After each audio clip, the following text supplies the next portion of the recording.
All right, great. Good morning. I'm calling to order the special meeting of the Public Works Committee. Thank you to staff and thanks to my colleagues, Mr. Dayhoff, Mr. Dominic, for kind of jockeying their schedules around last minute. We are having this meeting in relation to some items that are going to impact the upcoming fiscal year budget. So I believe the first thing on the agenda is ongoing I&I work. So whoever wants to take that forward. Sure, I can make some opening comments, Councilmember Yingling. But just for context, we had a Finance Committee meeting last Wednesday at which Ms. Colston and I shared a rough draft of the Capital Improvement Program for FY 2022 through FY 2027. As we walked through those entries on the draft CIP, that prompted some discussion by the Finance Committee members about the I&I mitigation project. Specifically, I think what kind of jumped out at the committee was that we had a funding request for each of the years that would be covered by the new CIP as $1 million each year. So basically, the Finance Committee members suggested that a Public Works Committee meeting be called to discuss this matter among several other budgetary issues.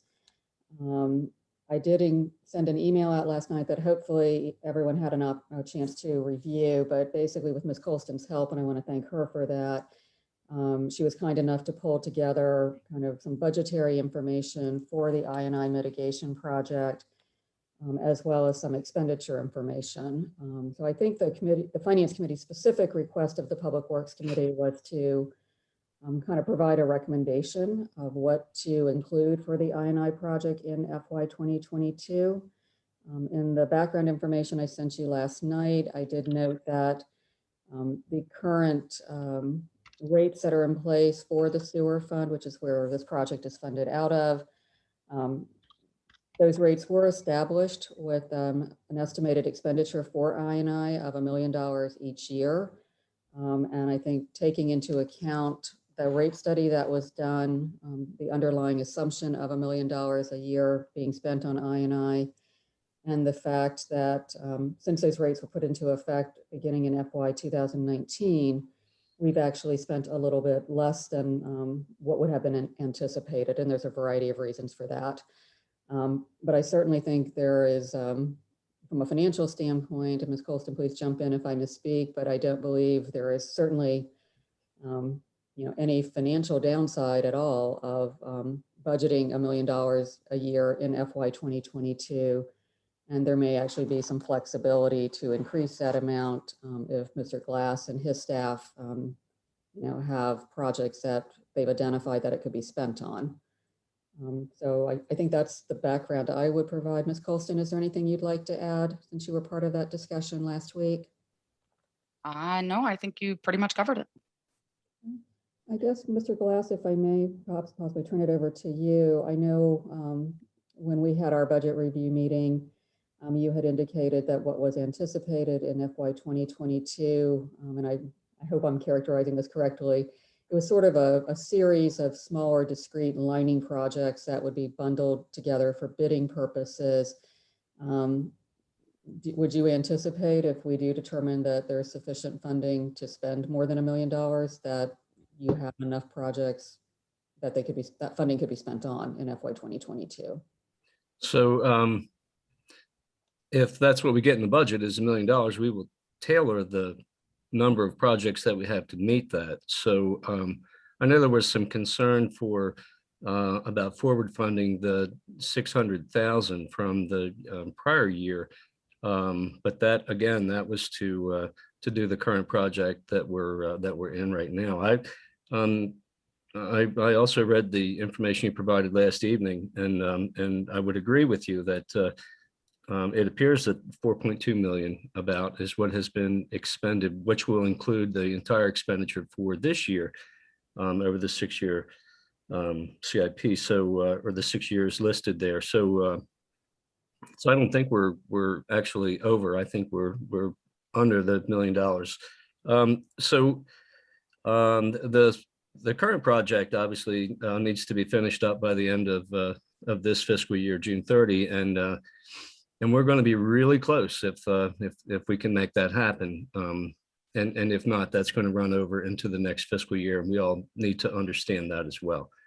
But you're right. Our discussion about the next year's project is kind of a myriad of spot repair. There's lining work, and there's going to be some dig and replace at the same time.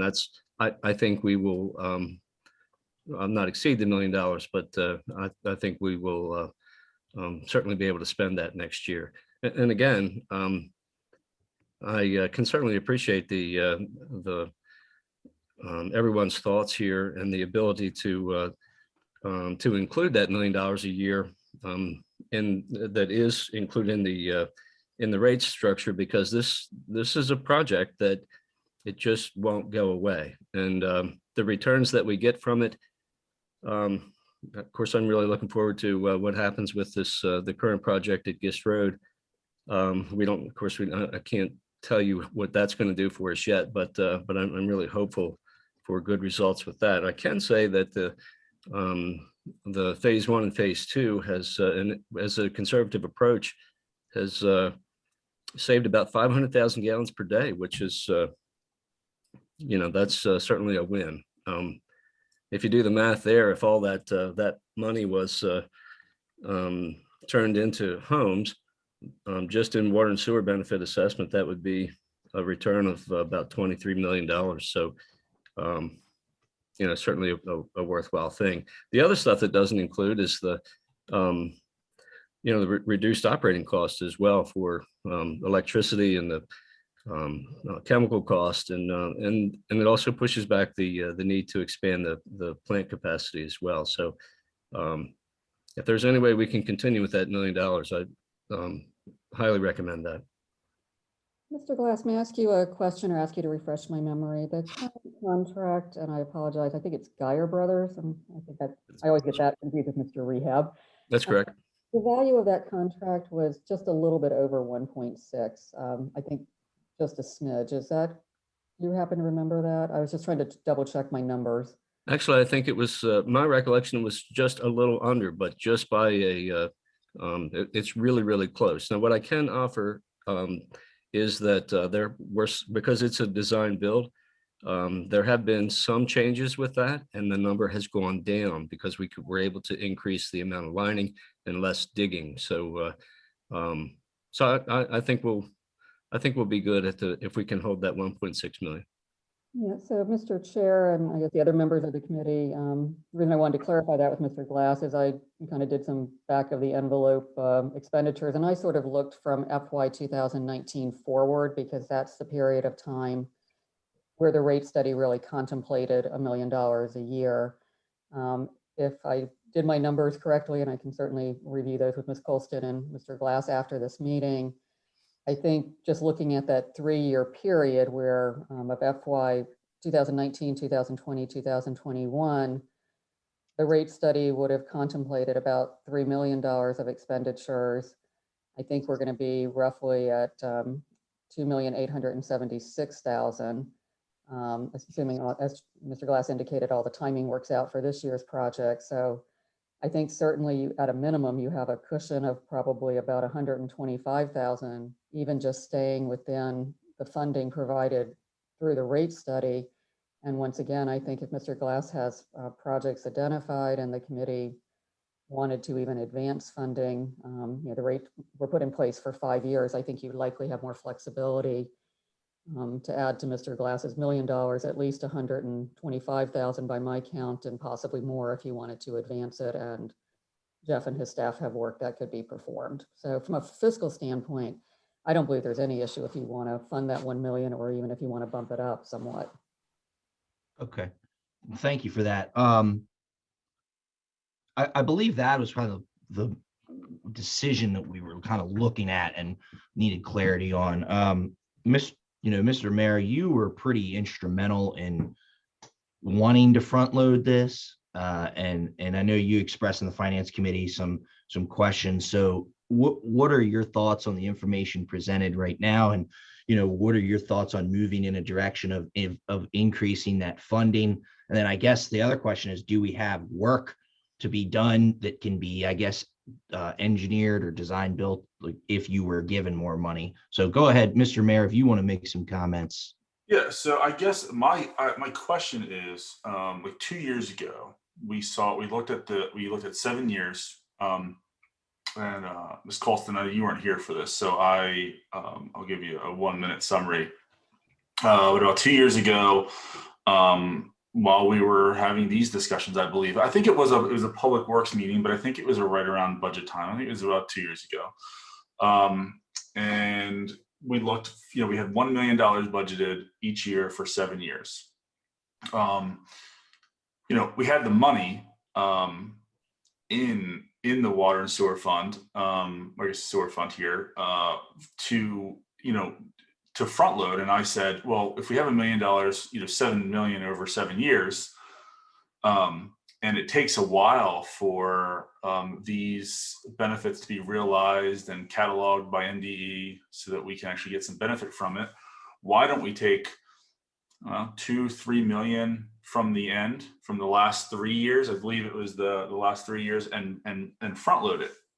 So I guess my question is, looking at what was actually expended, and I know it's tricky in 2021 because it's still not over, and I know you don't spend it equally over 12 months, so you can't really look at it. But I guess my question is, last year we expended $500,000. This year, I don't know if we're going to hit $1 million or not. But what's keeping us from front loading? I think the elected body was 100% agreement to do that. And we haven't front loaded at all. Looking at the numbers, what's kept us from doing that? I know that there were some barriers to get there. I know that there had to be some engineering work done in order to, I know it's not as simple as saying, okay, let's spend another $1 million this year. Let's spend $2 million this year and do twice as much I&I work. I know it's not that simple. So my question is, we haven't front loaded. So why haven't we, and how can we? I guess we're back to the same discussion 2 years ago. Let's front load, but what's kept us to front load, up until now? I can address some of the complications in FY 2020. I'm going to need Mr. Glass's help for FY 2019. So my recollection, and Mr. Glass, if I misspeak, like I say, FY 2020 is fairly clear in my mind. I believe that some of the phase 2 work from FY 2019 kind of bled into FY 2020. So the 526,000 roughly was part of the prior year's contract, which I believe was phase 2. I'm getting my numbers, my phases a little confused. In FY 2020, obviously that was somewhat a difficult year when the pandemic hit. The bid specs for phase 3 were sent to finance and to my office on February 18th, 2020. Obviously, within less than 30 days of that, we were in a pandemic situation and also having to recraft that budget. So basically, there was a between when those bid specs originally arrived for review in my office and finance, that was February 18th of 2020. That was obviously a challenging time. Basically, and also just with it coming in February, there was no way that project was, barely going to get started in fiscal year 2020.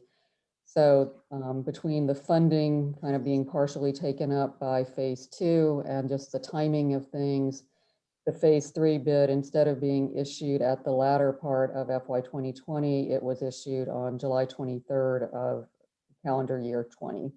So that accounts for that part. Like I say, my office was involved in that. I honestly don't recall kind of what was happening in FY 2019. There were obviously a series of budget adjustments, and I simply don't recall what transpired then. Maybe Mr. Glass does, or certainly staff could go back and try to trace that history. I apologize. I just don't remember what was going on then. But Yes. Go ahead. I'm sorry, Jeff.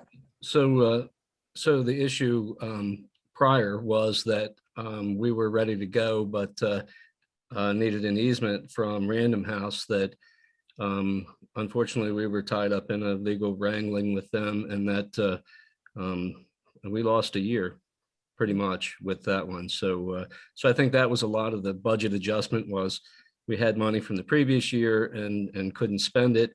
And then when we could spend it, the money had not been appropriated for the next year. And so that's what happened with that one. And I agree with you. The most recent issues were basically getting the project out to bid. It was a procurement thing, I believe. So here's my question. I guess this is for you, Mr. Glass, and then I'll have a follow-up question for the other staff on the call.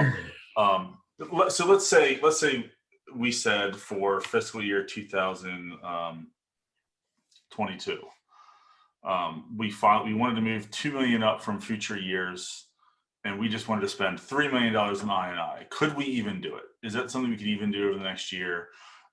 Knowing it's going to come from future years, it's going to come from, buckets in the future. We're not just going to make $2 million appear.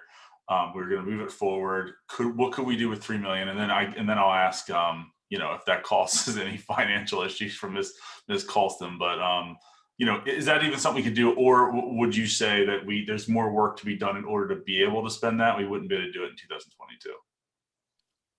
So my opinion is we should proceed with the $1 million for the next year. That was our direction, was to find $1 million worth of work. Gosh, I hate to turn money away, but at the same time, I can tell you right now, I don't have $3 million. It's out there, but we've not found $3 million worth of work to do yet. So as much as I appreciate the effort there, I would not recommend that. So can I actually, go ahead. Joe, you had a question for Ms. Colson, and then I'll say. Well, no, I don't anymore. So can I make a suggestion then to the Public Works Committee? So I think we all know that sewer is the hard stop to development. And in our kind of 10-year plan, that we need to look at potentially re-rating this plan at the capacity, and I&I is going to have a huge impact on it. It's already having an impact. I'd find the work, and not necessarily for this fiscal year, as you're saying. I think that recommendation is probably the best. But I would, look, I'm not going to be on this committee next year or the council, but I'd make the recommendation that Jeff have the work, find the work, so that hopefully the next council follows the strategic plan and will front load you that money so that you can have $2 million or whatever number it is. So get that work ready so they can give you the money to get it done, because, as we grow, we can't have the uncertainty around the sewer. We got to do everything possible now. We've already got the water reuse. We're doing the I&I. We're getting the plant done. It's all there. So find the work for you, and so they can give you that money. So I certainly can appreciate that. And I think that that's a good way to move forward as well. If with the understanding that we would have the potential for additional funding that would be 23, I guess. That's certainly a way forward. We can do that. If I may just add one comment to that, just as you kind of think about the time horizons, this is probably more for Ms. Colston and Mr. Glass's benefit, because I also am on a short time horizon like the mayor and councilmember Yingling. The current rate structure that is in place for the sewer fund, rates were adopted for 5 years beginning in FY 2019. So one of the things I think for Ms. Colston and Mr. Glass is to probably include funding in the FY 23 budget to actually do a new rate study. But I think it would probably be a very good discussion for those of you who remain to be talking about this in FY 2023 and what the desired funding level is, because at that point, you're really not necessarily front loading. You're actually just going to need to have an identified capital investment in I&I, as well as other aspects of the sewer fund, as you go to put your new rate structures in place beginning in FY 2024. So basically, you only have a 5-year horizon, and that will end in FY 2023, if that makes sense, what I just said. But I think that does make sense. I thank you for that information. Councilmember Yingling, I think, given Mr. Glass's comments, it seems like the Public Works Committee has a firm recommendation to the Finance Committee, with Mr. Glass's input of, that Ms. Colston and I should include $1 million for I&I in FY 2022 per Mr. Glass's recommendation. Yep, I think that's accurate with, unless anybody on the committee has other comment. Okay, all right, we'll move on then to the discussion of multi-year paving contract. This came up in the budget committee as well. So take it away, whoever is doing that. Mr. Glass, I had shared this with him, that there was certainly a desire on the part of the Finance Committee, and I'm sure the part of the Public Works Committee as well, to do everything possible to support road paving efforts and kind of keeping up with our infrastructure needs. That idea of a multi-year paving contract was raised during the Finance Committee meeting. Obviously, Mr. Glass is our expert in all things paving and all things procurement for the same. So I guess I'd like to just have him share his thoughts. I know he did share those with me, but for the benefit of the committee. So we've pretty much have standardized to single year contracts when it comes to paving. This really isn't a continuity of service kind of thing like trash pickup would be. I can tell you that the less risk for the contractor is always the best price for the city. And over the years, we have made some adaptations to the contract in such means that just because of the volatility associated with petroleum, and it's just not gas prices, but it's the asphalt index. It's I mean, even it trickles down further even to aggregate prices that are all affected by that as well. So some of the adaptations that we've made to the contract include up to monthly adjustments for the asphalt index and the amount that they actually can charge for the pavement per ton. We also have kickout clauses in there in the event that, and although our petroleum costs are going up as we speak, and let's hope that levels off or declines. But there were years that I recall that, we were paying over $4 a gallon for gasoline. We stopped paving for a period of time, and we had that kickout clause to be able to do that in the event that the asphalt index goes to those extremes. Again, because of the volatility of the markets and because it's not a continuity of service contract, we've pretty much standardized to single year. Early on, there were 2-year contracts that, and I think I know it was once, might have been twice, but so what we always found there was the second year bid prices were always higher than the first year of the next bid. And the reason for that was we're asking the contractor to assume risk, and they'll do that. But when they do that, they're not going to work for nothing. And so you can always expect a higher price, for instance, under those terms, regardless of what the petroleum market does. It's risk, and the contractors have to they're prepared. You have to prepare themselves for the assumption of that risk as well. So and then that comes in the term of a higher cost. Sometimes not tremendously higher, but at the same time, risk costs money. If we want no risk, we'll pay for that. If we accept some of the risk, which we have done with that adaptation of the contract that I spoke to earlier, that's our best price. I think if we can continue that. There are other contracts, service contracts that make sense to stretch out like that, like a tech support, for instance, for a software. That's there's less risk for the contractor there because they have us locked in for 3 years at basically at cost that has no volatility. So that works out for us too. We get a good price for stretching that out as well. But experience has been that that's really not the case with the paving contract. So we can stretch it out. We can do that if that's the desire, but I would recommend against that. Okay, thank you for that information. Any thoughts from the committee? I don't certainly know much about paving contracts, and Mr. Glass has been around for a while, so I'd probably take his recommendation and not try to dive into something I have no idea about.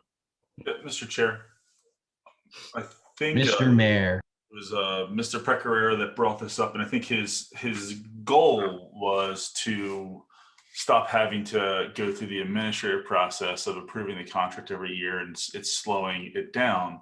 But he did mention, that the issue, or I guess I don't know if it was him or if it was Miss Matthews, but someone brought up the issue of petroleum and prices changing.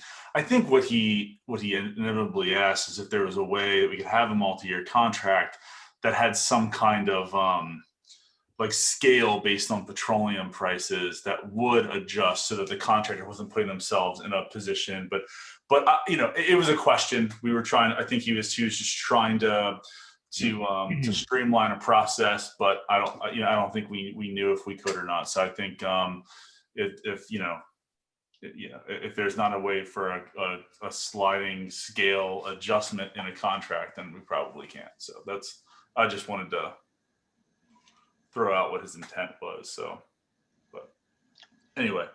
yeah, no, that's good. Thank you for mentioning that, because I know he was merely just trying to streamline a process, as you pointed out. So that's fine. Okay, well, if no other comment, then we will move on to the third item on the agenda. Should be an exciting item. Longwell Building Condition Assessment. So by way of background, and this may ring a bell with the committee, last year, particularly for the mayor and Councilmember Yingling, who are also part of the finance committee, right about the time we were working on the budget last year, we were finding ourselves dealing with a variety of issues at the Longwell building, known as the old Armory. Unexpected roof repairs. That prompted some discussion during last year's budget process, particularly by Council President Pecoraro, of a desire, understandably, to kind of get ahead of what our facility needs are to be able to plan for those fiscally. And I think the Longwell, or the Armory, kind of jumped out just primarily because of its age. We did include in the FY 2021 budget $25,000 in funding to have a building assessment done. I don't remember the exact date. Mr. Glass may be able to help me, but I had spoken to both Mr. Glass and to Ms. Gruber, our Recreation and Parks Director, and both of them noted that we've had a variety of studies done related to the Armory. I do remember that there was a kind of an HVAC system study maybe 3 years ago, Mr. Glass, somewhere around there. And I believe there may have been some other, whether not formal studies, but at least assessments of the building. So that sort of called into question, I think, whether or not, we should move forward with the expenditure of that $25,000 this fiscal year. And I think, more recently with the discussion last week of the Finance Committee, Ms. Colston and I did note that there were some new items that had come up related to our facilities in the CIP submission requests that were not in the current CIP, specifically the need for a new City Hall roof, which has a cost of about $140,000, and a new generator at the police headquarters, which is about $116,000. So I think there's a specific issue before you this morning about whether to move forward with a building assessment of Longwell. Is that needed in light of other studies that have been done? And I think the committee wanting to get Mr. Glass's input on that, as well as that of the Public Works Committee, but also sort of a broader discussion of, how are we assessing our facilities and how do we get ahead of knowing what we need to fund? So with that, I'm going to turn it over, Mr. Chair, to Mr. Glass, who certainly knows more about facilities than I do. Sure. And can I make a quick comment too? Because I know President Pecoraro brought this up, and Mr. Mayor, please jump in if I miss anything. But I know that he kind of was talking about, hey, look, like it seems like these projects are, on this specific building, we have to do this, then we have to do this, then we have to do this. So he was looking for more of all right, let's take a big look at this. What do we anticipate in 10 years? I think that's what we were looking for. So we have a good understanding on, we're going to have to sink $1 million in the next 4 years to just keep this place standing, or something along those lines. So just, I think that's what he was looking for. Mr. Chair, I believe the specific example too he was using when he said that was the HVAC unit, because you see $100,000 in the budget to design the unit, and we're making a decision on $100,000, knowing that if we spend the money on the design, there's another $750,000 that we're going to spend on actually installing the unit. And it's things like that he just wanted a long-term picture and saying, hey, if it's going to cost $3 million to get this building where it needs to be over the next X number of years, let's know that, so that as we're spending 200, 300,000, 25,000, whatever it is, little chunks, what the end, I guess, not necessarily end goal, but the what this is going to cost in the end. So, but yeah, he wanted a big picture kind of situation. And I think the HVAC system really highlights that, because it's just, the 100,000 just for the design. I mean, all in, we're talking 850 or more. So that's a good example of what what he was looking at. So I'd be interested in seeing that too. I mean, that building, and I think we're under some kind of obligation to do certain things with that building, not just for our own use, but while we're as long as we're using that building, I think we have some kind of obligation from the state, I believe, to do certain things. So I would like to know that as well, like long term, and how what's the best way to go about having a long-term plan and doing a total assessment of the building and what needs to happen to that building over the next 5-10 years for it to stay usable and in good working order. So, so I'll be able to speak to some of that. And again, as we've already discussed, we have gotten some assessments done, certainly things that are outside of our realm.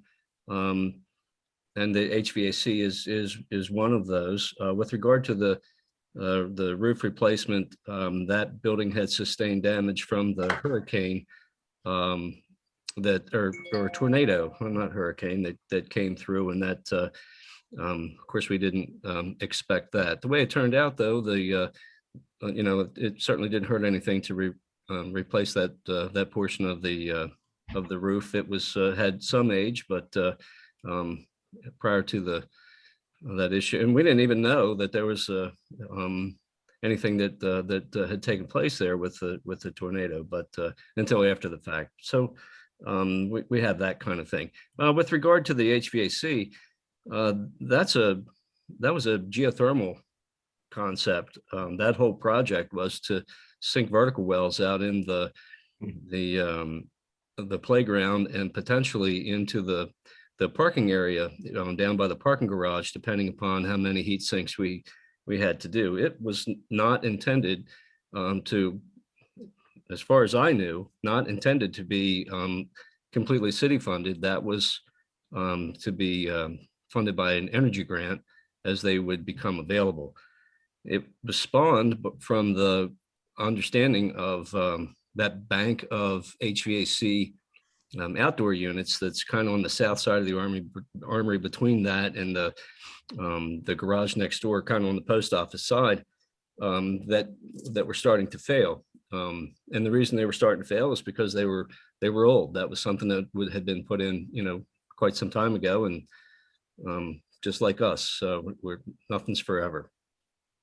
So that's how that was driven. But I didn't think there was any intention of spending 100% city funds for that project. I think that under the current administration and from the federal level, I think that we'll be able to see some kind of, we're big on green energy, and that certainly is one. If we could do something geothermally there, and I think that would be a great idea, provided we don't have to pay for the upfront cost. Our operational cost would go down significantly if we could do that. I mean, that sounds like good news. I mean, it definitely is good news. I guess the point is, I don't know if everyone, knows that, realizes that, remembers that from previous conversations.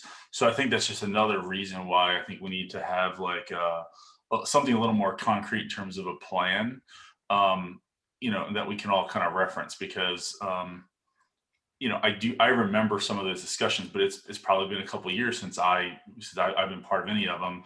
And I think the group just needs to know, when we're approving $100,000 or $200,000 for something, what the bigger picture is, and knowing that kind of stuff is certainly helpful. Especially, I think the HVAC unit is by far the biggest expenditure we expect from this place overall. The biggest single expenditure. So that's helpful. But yeah, I think I think it's a good idea to see what needs to be done over the course of X number of years. And at least some sort of a rough estimate of what it's going to cost, and when things need to be done. I think not only do we know what the total cost needs to be, but an idea of when things need to be done. Like, when do we expect the HVAC unit to not work anymore? When does X need to be done by, that kind of thing. I don't think it needs to be too complicated, but I think a general timeline and rough estimated costs are the two things that we need for this as a total building. So, My colleagues, so that's fine. Got no problem doing that. So as far as building assessments, I think while it's not been in a report form, they certainly have occurred. We've done a lot of work to that building, and it's pretty much been set out in the CIP as far as the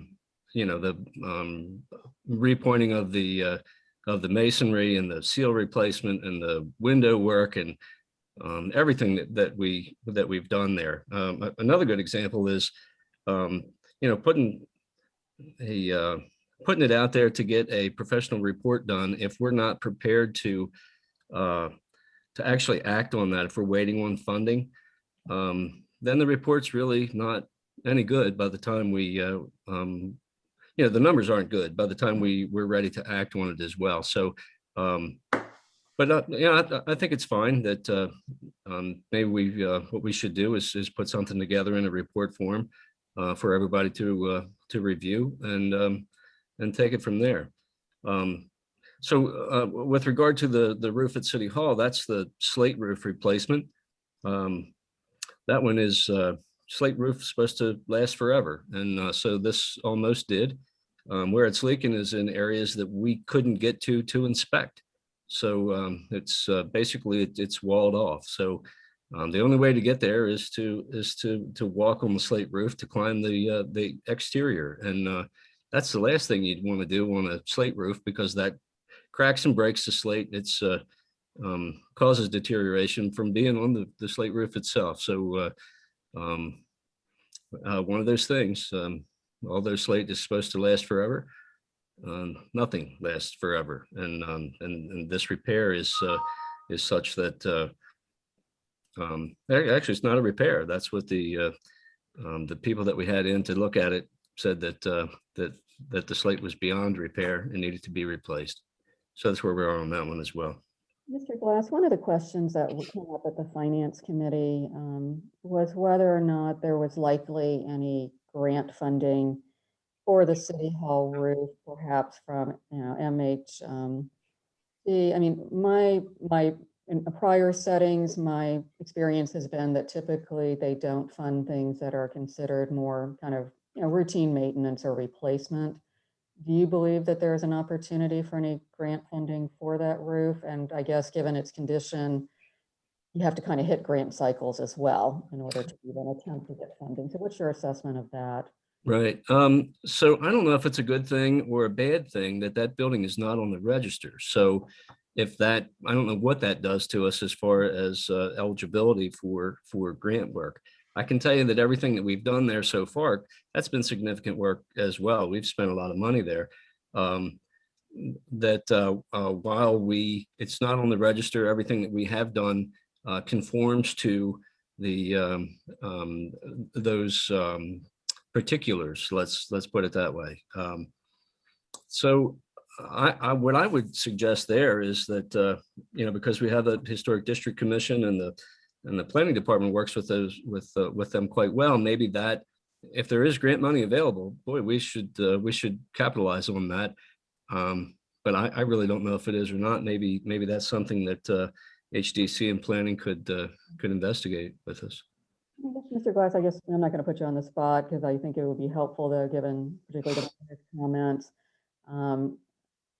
If for some reason with the geothermal system, and we can certainly push that out, to later years of the CIP, but if funding, from an outside source wasn't available, are there entries that should be in the newly created 6-year CIP related to the HVAC system or anything else related to the armory that you would suggest be entered? Because at this point, that 100,000, 756,000 that the mayor mentioned is the only thing we have in the CIP for the armory. And I guess if we weren't able to get grant funding to do geothermal, is there anything within that 6-year timeframe that you feel like we'd have to address with the HVAC system components or anything else for that matter? So the existing system is operational. That's and what had been replaced again was those bank of units that were on the south side of the building. And that's pretty much for the air conditioning part of it. The heating part it's a gas boiler. It certainly works. It's an old building and probably could some of the areas could be conditioned a little better just because of the nature of the building. That's of course was the idea behind the HVAC upgrade as well. But the biggest thing was to drop our operating costs there. I don't know that, and I don't want to speak for Abby. She's not on the call. She would have a good idea if there's anything else that has popped up in between times. But so maybe not having anything at all in the out years of the CIP is maybe that's not appropriate, because if we do get grant funding, then we should be prepared to go. But at the same time, I don't know if it really changes the budget a whole lot if we've got something 5 years out that although is there, this really doesn't affect the dollar value though until we get there, I guess. Okay, thank you. Mr. Chair. Mr. Chair. Mr. Dayhoff. So is the question of reallocating the monies necessary for the slate roof, reallocating that money from the geothermal project? Because I'd rather not push out the geothermal project because that's going to have significant operational savings. But I was unclear on those HVAC units that are aging out. I thought we had just replaced a couple of them, and there were a couple more to be replaced. They're going to have to be eventually replaced, and I'd rather not replace it with that technology. If I could go to the geothermal and I could save significant money down the road. As far as the idea of doing a study, I'm not in favor of doing a study. I used to do those studies for a living, and essentially what you do is you go in and you have Ms. Gruber and Mr. Glass essentially give you all the information for the study and write it up in a report form. I'd rather just ask Ms. Gruber and Mr. Glass for a report. And we could probably, I haven't looked at the CIP for a long time. We could probably pull a lot of that information out of the CIP. I wouldn't predict that we're going to be able to get a grant on the City Hall roof. A lot of the grant writers are reluctant to write grants for capital maintenance. It's just the nature. It's just the nature of the beast. So I mean, I guess to recap, I'd rather not do the study. I'd rather reallocate that 25,000. I know Ms. Gruber saved some money on the last project, and I think she's identified a couple of other odds and ends for about 18,000 that she would like to do. She would need to come back to council for that. I understand that, but I think we should go ahead with that. I don't want to do the study, and I want to continue with the geothermal project because that's going to save taxpayers significant dollars down the road. And the slate roof on City Hall, we just got to do it. If I may, I can certainly reach out to a contact I have at MHT and just see if anything's available. My experience has been like Councilmember Dayhoff's. I think that's unlikely. Right. In regard to the shower room renovation project that recently wrapped up, that project actually came in over budget. There Oh, was, that is, okay. yeah, there was $75,000 allocated. You may not recall because we're obviously more in the weeds, but there was a problem with the design that had been done. It did not meet ADA compliance standards. So Ms. Gruber had to kind of, when it was going through permitting, had to quickly regroup and address those issues. So we're a little bit into that 25,000, but there should be some funding left over from that. So I think we have your direction, I believe, to Councilmember Dayhoff's point. I believe Council President Pecoraro did mention that if we didn't go forward with the building assessment study, just as Councilmember Dayhoff recommended, that Mr. Glass and Ms. Gruber work together and basically kind of synthesize that information. So at least it's in a single report, for historical purposes, and that things don't get lost, in the shuffle. So Mr. Glass is on the call. Jeff, maybe if you could follow up with Ms. Gruber and kind of work together to pull that information together, that would be great. Sure, that's not a problem at all. The other thing that we haven't talked about, though, was the generator for the police department, to replace that. I do know that there was an issue with the radiator for that unit, but that had been taken care of. I don't know why that would need to be replaced. So I really can't speak to that. Mr. Glass, would you mind following up with the chief what was relayed to Ms. Colston and I during our budget review meeting? And once again, I certainly am probably the least knowledgeable person on this call about generators. But basically, he indicated, for lack of a better way of putting it, that it was sort of on its last legs. We had a discussion about, possibly any grant funding through NEMA or FEMA. But I think because of what was characterized to us as its poor condition and likelihood of failing in the near term, that we likely couldn't hit any grant cycles. Ms. Colston, is that an accurate, okay, that meets your recollection? So rather than Ms. Colston and I get involved in something that we don't technically understand as well as you would, if you wouldn't mind following up with the chief and kind of talking about this issue, I can only act on, I guess, at least his understanding was that it's close to failure. Sure, I'll talk with utility maintenance as well. They are the arm that does all the maintenance on the police department's generator. So they should have a real good idea as well. I'll talk with Tom. Yeah, and I think if just as we're trying to close out the CIP, if maybe, hopefully we can get to some resolution, not trying to rush you, but with the timing of the budget, maybe by the end of the week, if you could let Ms. Colston and I know whether that number needs to stay in or not, that would be very helpful just to kind of assess funding. Sure. For other projects. I think, Mr. Chair, if you're okay, we did have one item. We usually put other business on the agenda with no anticipation that something is going to come up necessarily. But Mr. Glass and I had a conversation on Friday about the parking garage repair project. Suffice to say, we ran into some issues with the Westminster Square garage that, since we have you all together this morning, I thought it would be helpful for Mr. Glass to share what was uncovered. And there is some additional work we're going to need to do via a contract change order. So with that, I'm going to be quiet and let Jeff take it from here. By all means, Well, Mr. Chair, Mr. Dayhoff. if I may, I want to finalize one thing about the generator. We just replaced the generator over at the fire company, and we did indeed get a grant that covered it. And I believe those grants are available. I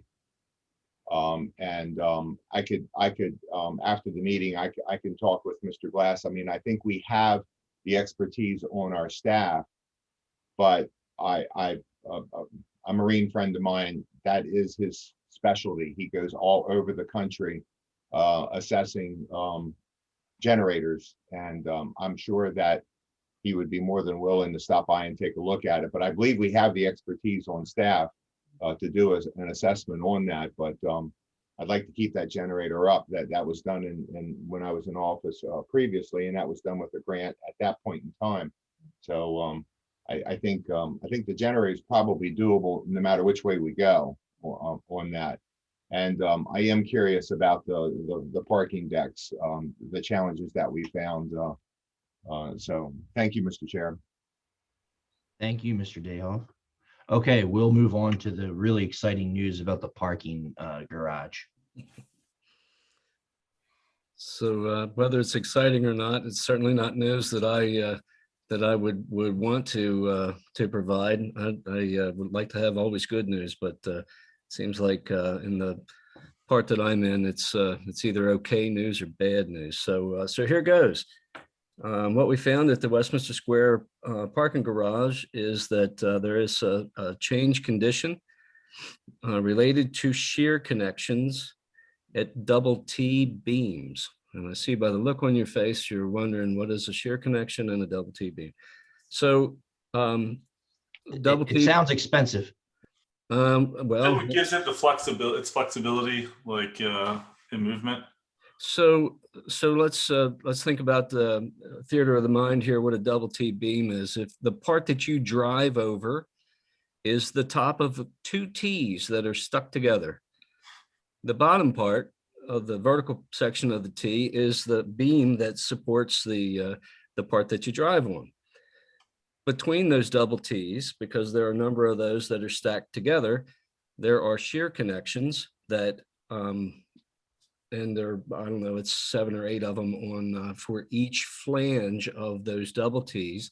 And again, you're right, that changes deflection, it changes the rigidity of the structure.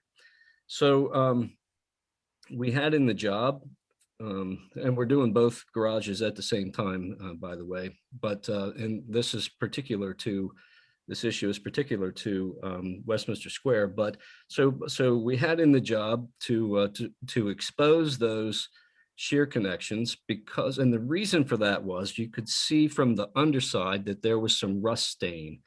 So they have to expose those connections. They were to clean them, sandblast, wire brush, and re-weld any that may have been broken, and then recoat them with rust proofing, and then pour that section of concrete between each half of the double T to pour that back.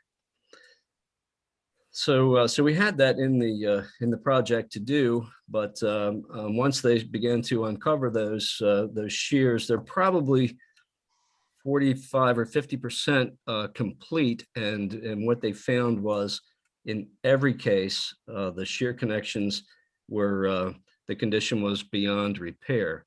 They're regular carbon steel, and what the contractor advised, and makes sense to me, is that very likely during original construction, the weldments of these two halves of the shears became too hot and created microfractures in the surrounding concrete. Of course, you can't see that at the time, but then that allowed the water and salt solution to penetrate the concrete areas, get to those carbon steel connections, and then cause the degradation that we have found. So and back to Councilman Yingling's part, this is where it gets expensive. If you thought that part was expensive, here we go. So the repair is that those units have to be, each of those units have to be cut out. So there's additional concrete removal to be done.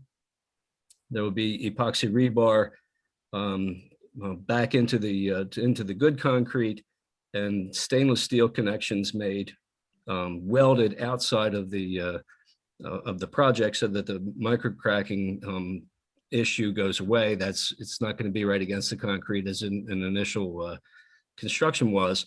So and then that whole area gets repoured back again. We have to do that 317 times, very likely, just on what we've seen so far of 100% of the failures that have been uncovered. Now, again, what that doesn't say for sure is that we'll have all 317 to do. They'll all be opened up, and if it doesn't need to be done, clearly, then we're back to original bid item in the contract. But if it under the circumstance, I feel like we should consider at least approval of the change order to include all 317. They'll actually be paid for by unit price for what's in the field. So if it is less, we'll pay less. But I think we should be prepared to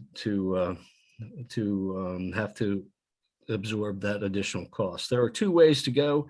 I mentioned stainless steel. The other way is carbon steel that is zinc plated. The difference in cost was only $1,000, and so I would never recommend to give up stainless steel for anything zinc plated. But the total cost, if everybody's sitting down here, is $141,000 add if we have to do all 317 areas in stainless steel. So that is the terrible news that I learned on Friday and provided to Ms. Matthews. I think that, and we did a little bit of checking. We were fortunate enough to, in another project that we had for our storm drain replacement or relining of the storm drain, I'm sorry, not replacement for storm drain. That bid came in well under what was budgeted at $89,000. We had $250,000 budgeted.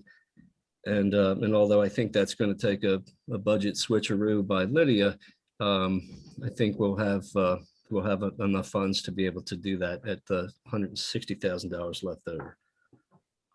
Switcheroo that's- accounting term or? It's a public works accounting term.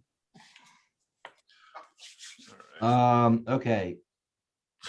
Well, I'm glad Mr. Cavacci's not on this call because he probably head would explode. Might want to have an AED handy on Monday night when Jeff brings us. Right. Okay. So I have a question. When was that built? Just remind me. That's exactly where I wanted to go. So I want to, and I have failed you here to not have the exact date, but it was within somewhere between 15, 20 years ago, I believe. Okay. Yeah. What? I can get that for you. No, that's fine. If I may, Jeff is exactly correct.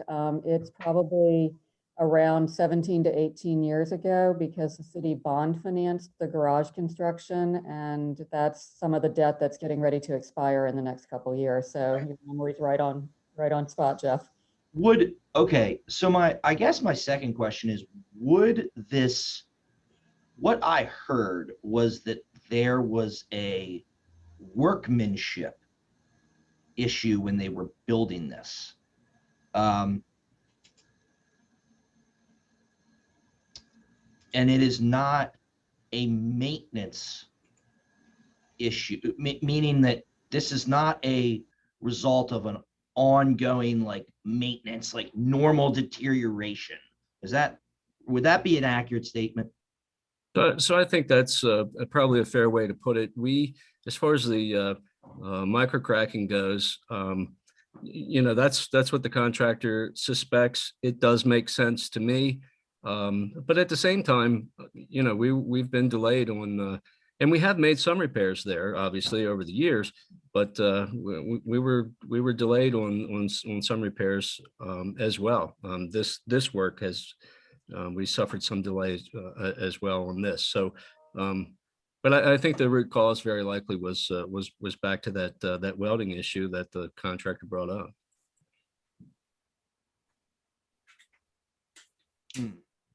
Mr. Chair, Mr. Dayhoff. it's probably an unforeseen consequence, though. The maintenance, I don't, if you do dollar cost averaging, I mean, we've done well with the parking decks. One of the decks was paid for, a good bit of the money was paid for by BB&T as far as liquidated damages as a result of not going forward with that project.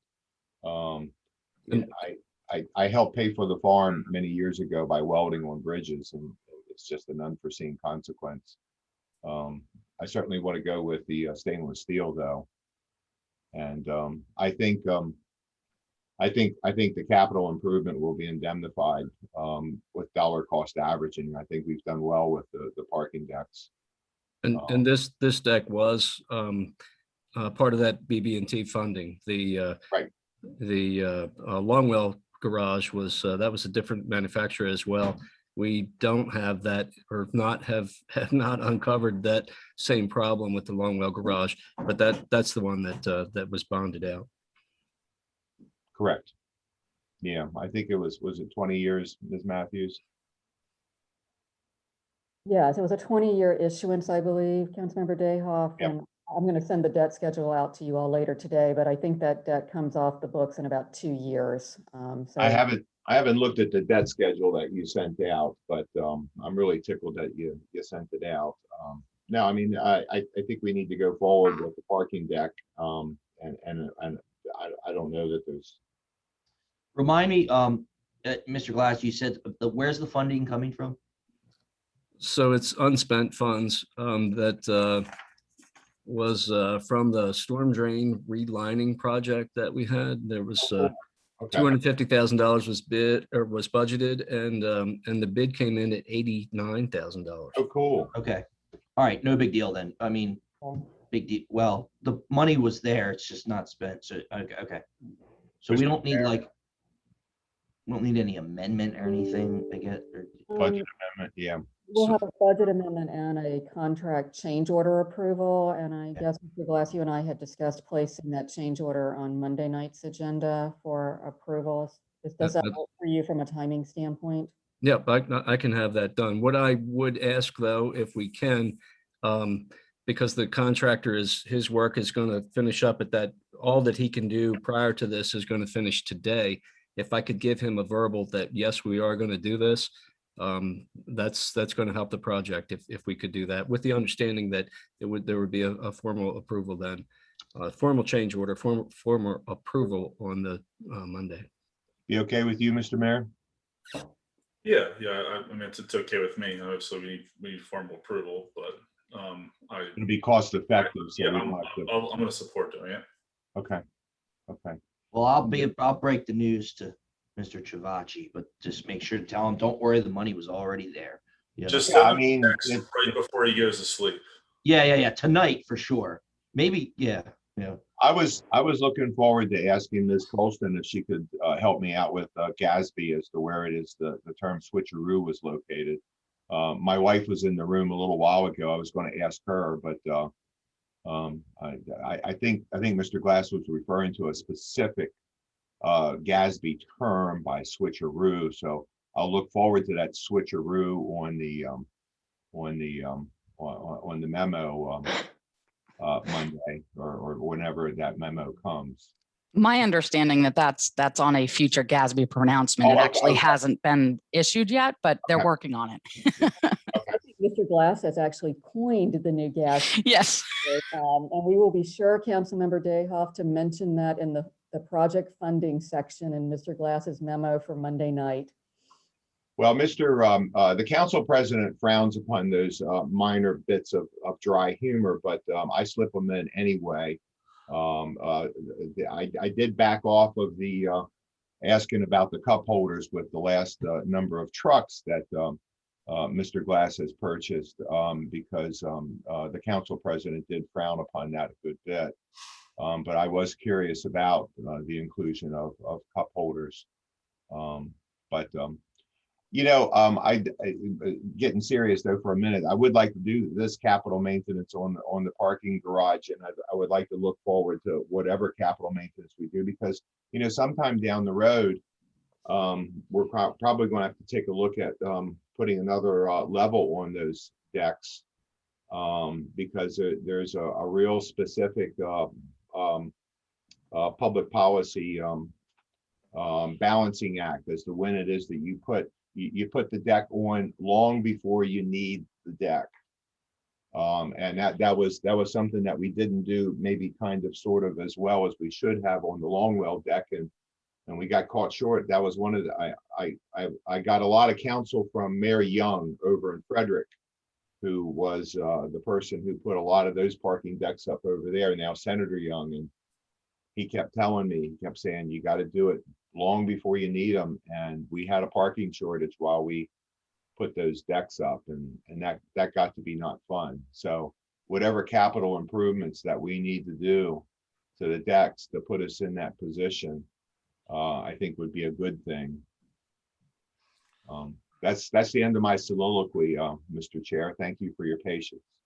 Yeah, thank you for, Shakespeare is always appropriate in any of these public works meetings. right. I have Yeah. one more item before we Yep. wrap up. So I was, someone reached out to me from this Historic Society about I'm getting, my video's getting fuzzy here, about a fireplace mantle that was saved from the old train station before it was taken down.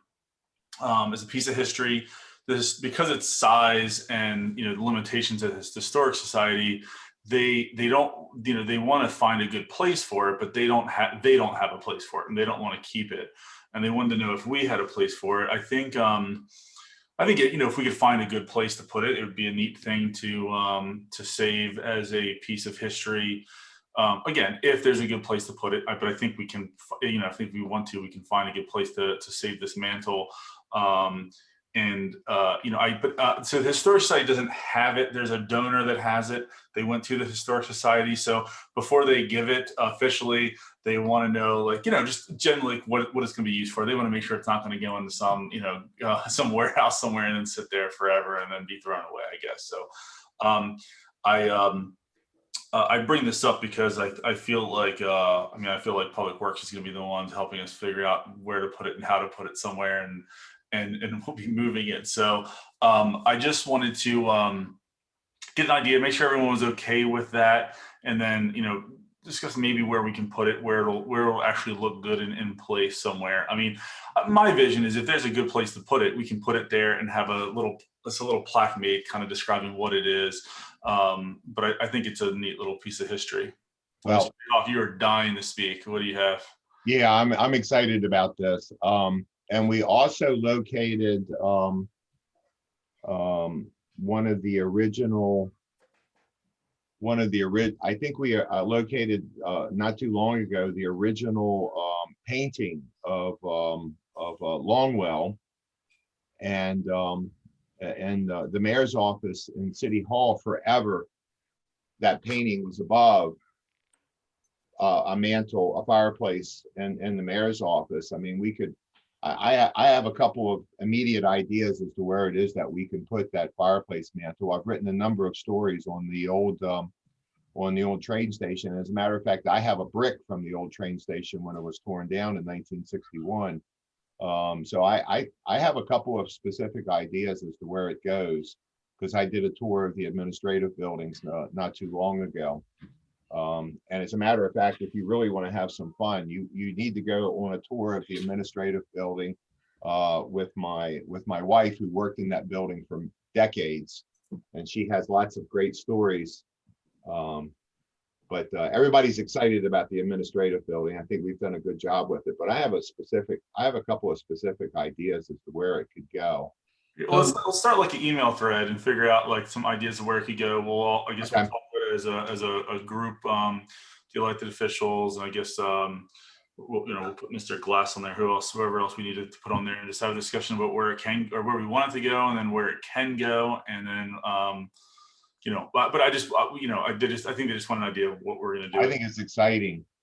Well, Yeah. without objection, I will formally recommend Mr. Dayhoff form the fireplace relocation committee. Gladly accept the responsibility. Gladly accept the responsibility. And if I'm not mistaken, I'll talk to Ms. Colston about it later. I think there's some wonderful examples of how it is that they did that in the Key West, Florida City Hall. And I'll be more than happy to go down there and take a good look at that. Just not on the city tab. The sound of Mr. Dayhoff going down to Key West. It's like Bugs Bunny when he gets to Albuquerque.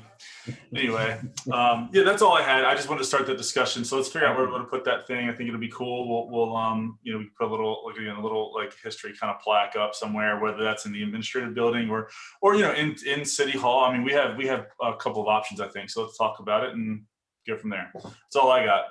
Thank you, everybody, for all of your information. It was a very informative meeting. Mr. Chair. Yes, Mr. Dayhoff. So I guess I guess maybe perhaps you're looking at wrapping it up, but I'm excited about the I&I because I think we're getting definite return off of those expenditures. And I guess we're going to approach MDE at some point in time for recognizing that work, Mr. Glass. So that will occur when we have to, at a minimum, that will occur when we have to reapply for our NPDES permit, which is Right. unfortunately is pretty soon. It's within 6 months. So I think that that discussion is going to open up a few other Right. It will. issues for us where the capacity management plan requires 3 years of running average of what the flows are. Right. And unfortunately, the last year in those 3 years is still a high flow value, and that has our numbers skewed somewhat. But so what we're going to need to do there is get MDE to agree and understand that from the work that we've done, that's why the numbers have dropped as much as they have. And So then we may need to wait out a year or two. so my argument is going to be that we've made repairs, and then that last year okay. we shouldn't be held to that standard because of that. Well, and they're looking at some retirements and some changeover at MDE also. So we may want to consider that would further indemnify your suggestion that we do it sooner than later. Okay. Again, I think we'll have to do it sooner than later because it's going to be driven by the reapplication for the NPDES permit. Gotcha. Okay. And then and I'm not in favor of multi-year contracts on the overlay paving at all. We tried that years ago and it really didn't work. It did not work in the favor of the taxpayers. What did we determine on the geothermal? I think that's going to be exciting for some cost savings. Mr. Chair, what do you want to do with that? Well, I feel that it's certainly something that is a longer term project. You know, I'd certainly recommend that the committee down the road or once I'm not here, still very much keep that in their strategic thinking. I think Mr. Glass mentioned there could be grants. Oh yeah, Not really sure when. they're definitely. So,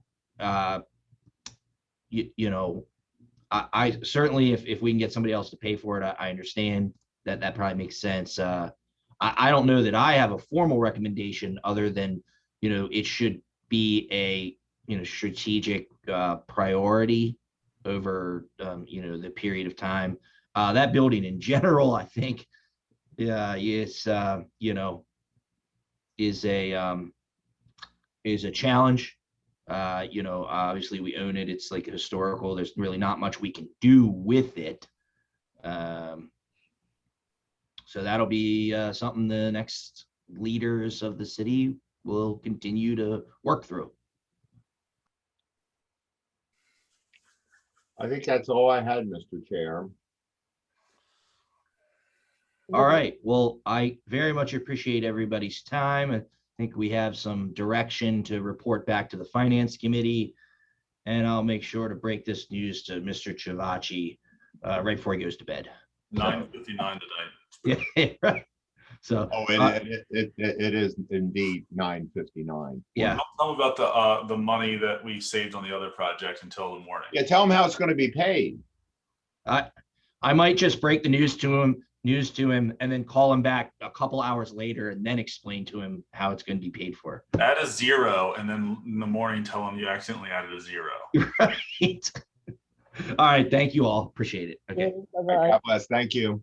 Thank you.